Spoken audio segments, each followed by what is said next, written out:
Hi, thank you for tuning in to my next video installment question and answer session. So I had a couple of interesting questions. The first has to do more about the self, or the way I'm using the self term, lowercase s, self, ego, the ego. So I'll talk about that first.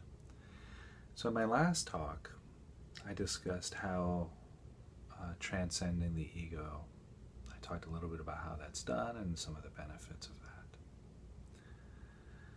And so one of the questions was, how do I strengthen my ego? I think it was termed inflate my ego. So, and it is a good question. Ego sometimes gets a bad rap in spiritual practices. It's unfortunate because we actually need a healthy ego to function in life. And Abe Maslow, Sigmund Freud, Carl Jung, most Gestalt therapy, transactional analysis, psychotherapy, all are techniques designed to help us create a stronger, healthier ego. And that's very important. It's very important in spiritual practices because that ego gives us a platform, the jumping off base, if you will. So the healthier, stronger our ego is, the healthier and stronger the transition from the ego stage of development to the trans-ego stage of development becomes. And the trans-ego stage of development is what most meditation techniques, most spiritual practices are designed to help us step into. So meditation and spiritual technologies and practices are really designed to help us transcend the ego, but that ego needs to be solid, inflated, if you will. And the healthier that is, the more, the healthier the fruits of spiritual practice become.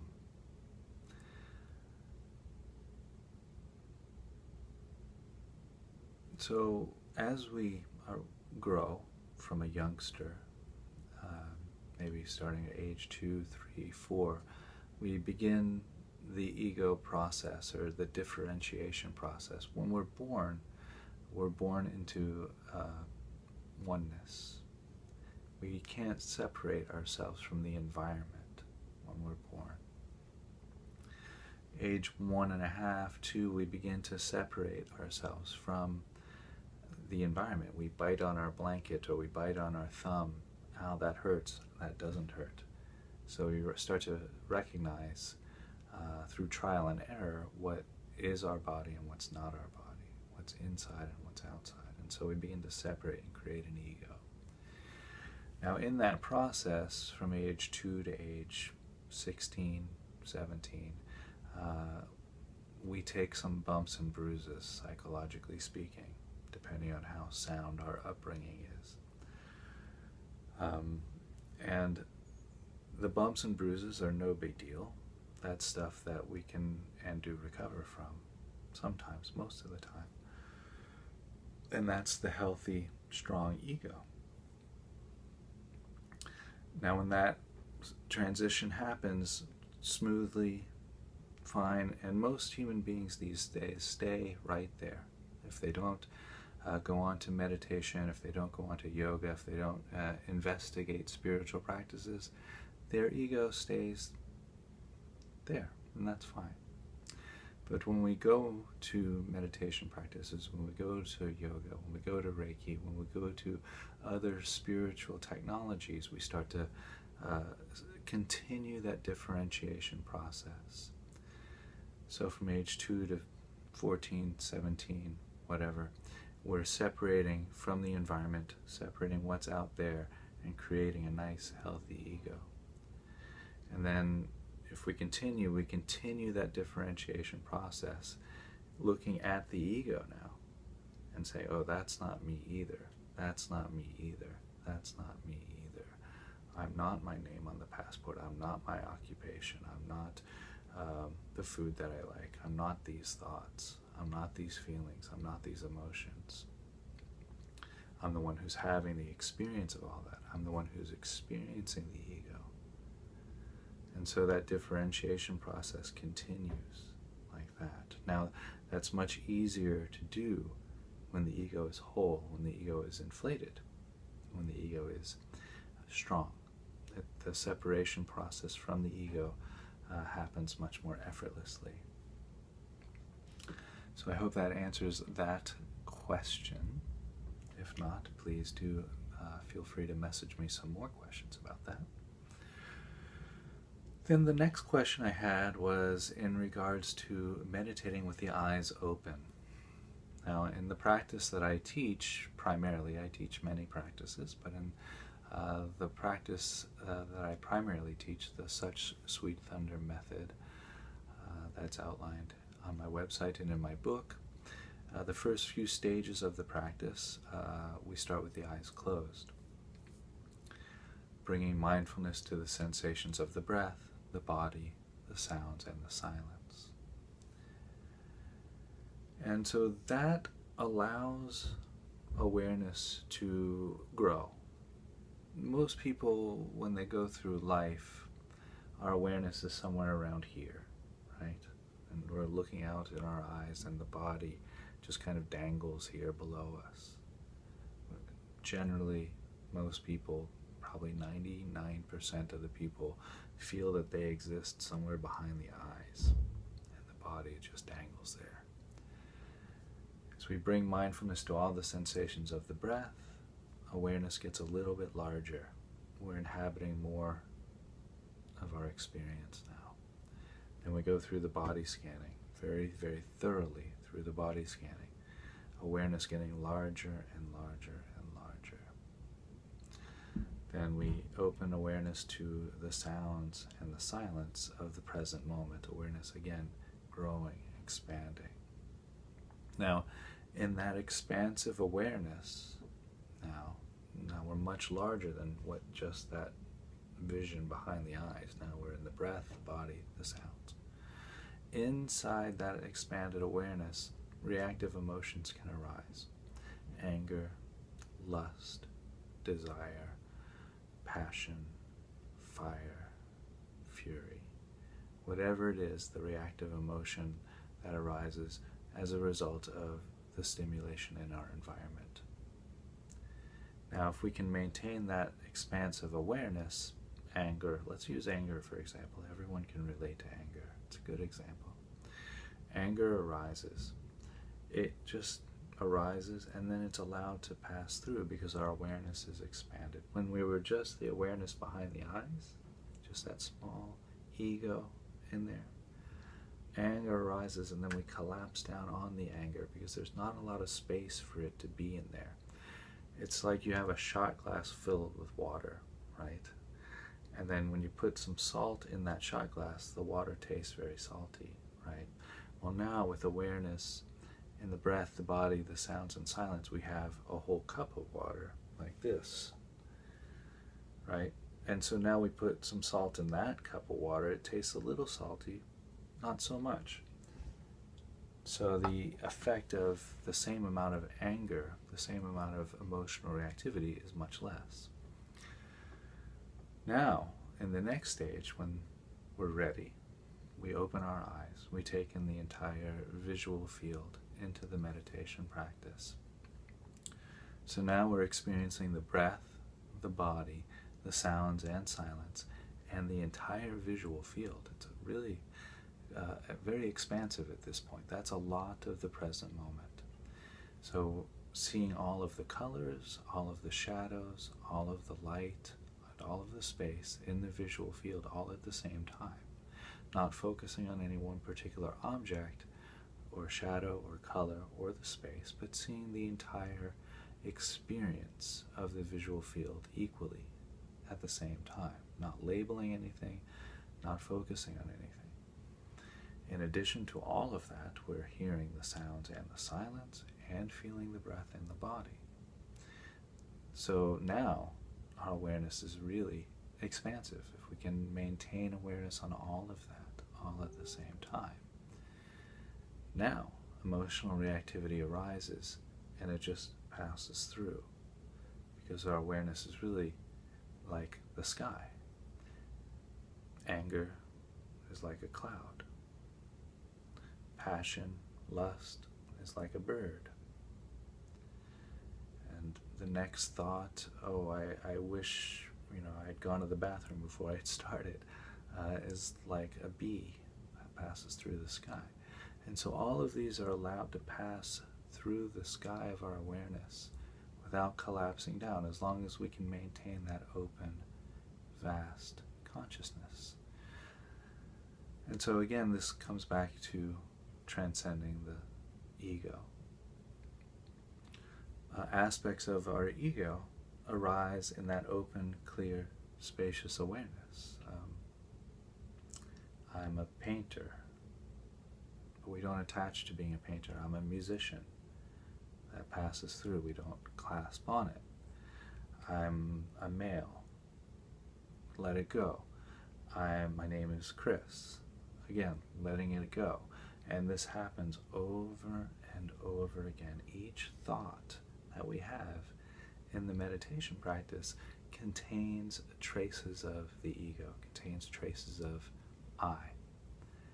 And so as we maintain that open, clear, spacious awareness, these traces of I can pass, and we don't collapse down onto them. We might. So let's say the musician ego thought comes in, and I grasp onto that and have all these memories of when I was a musician. Oh, that was a great tour, amazing traveling through Italy and Europe. It was so much fun, blah, blah, blah, blah, blah.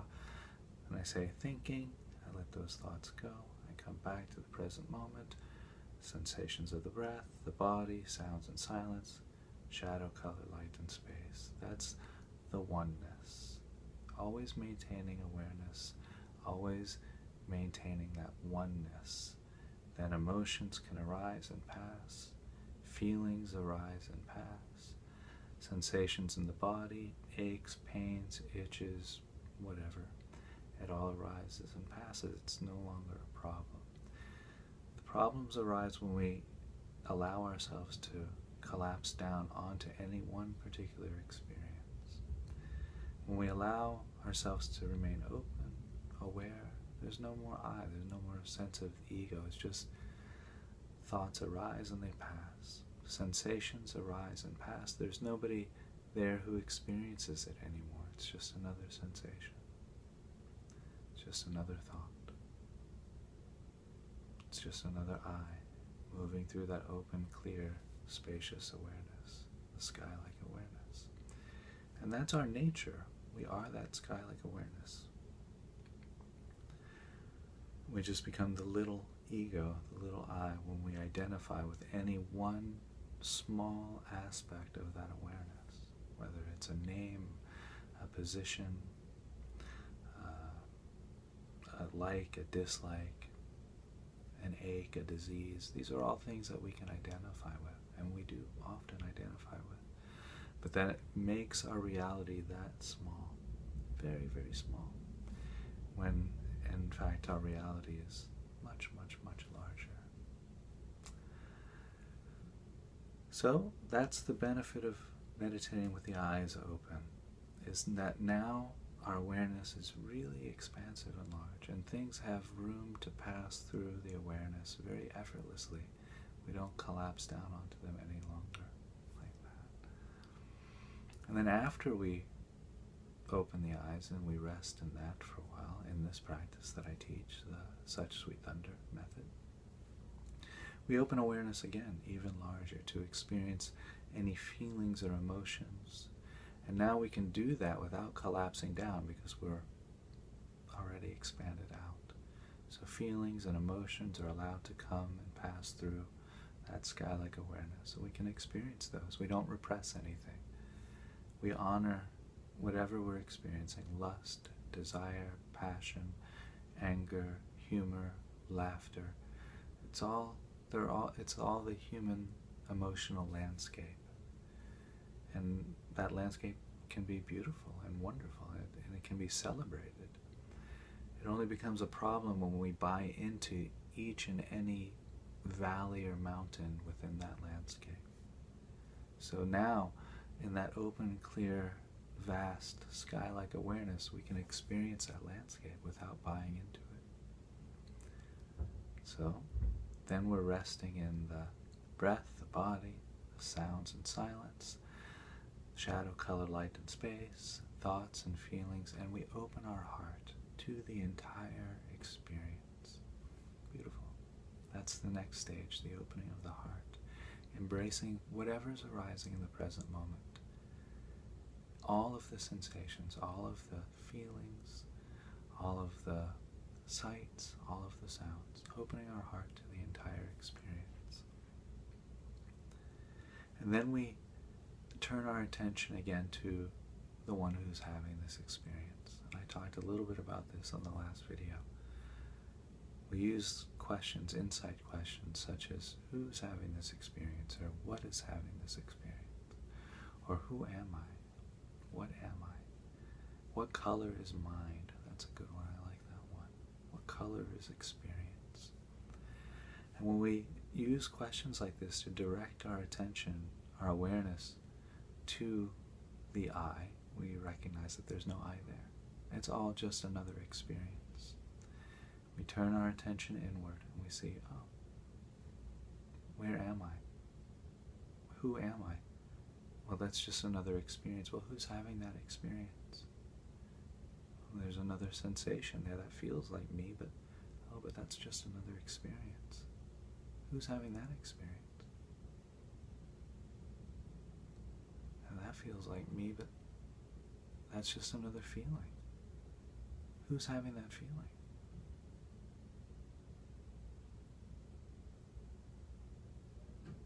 And that feels like me, having that feeling. But then that's just another feeling. You see? So we just keep recognizing that there's nothing there but sensations. There's nothing inside. There's no I. It's just another experience. And when we recognize that there's just experience happening, it's just experience unfolding over and over and over again. There's no attachment anymore. And that is the letting go of that ego. And so, in a way, coming back to the first question, if that ego is even more inflated, it's easier to see. It's easier to be, oh, that's me. There's the edges of me. I can feel that. And that's just another feeling. It's just another experience. And so I think I've talked enough. I hope this is helpful to all of those who were looking for some answers to some questions. And if there are any other questions, feel free to message me here. I'm going to be hosting an 8-week mindfulness intensive at my summer home in 2019, the New Life Foundation in Chiang Rai, Thailand.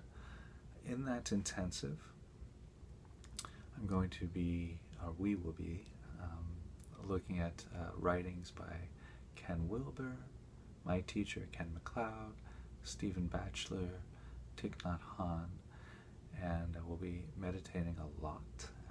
During the intensive, I'll be running 2 5-day silent retreats, study groups, cultural excursions, so there'll be many activities, one-on-one sessions, and we'll be basically, the idea of the intensive is to live in mindfulness. So we'll be incorporating mindfulness and making it a part of our everyday activity, our everyday life. So maybe we'll see you in Chiang Rai.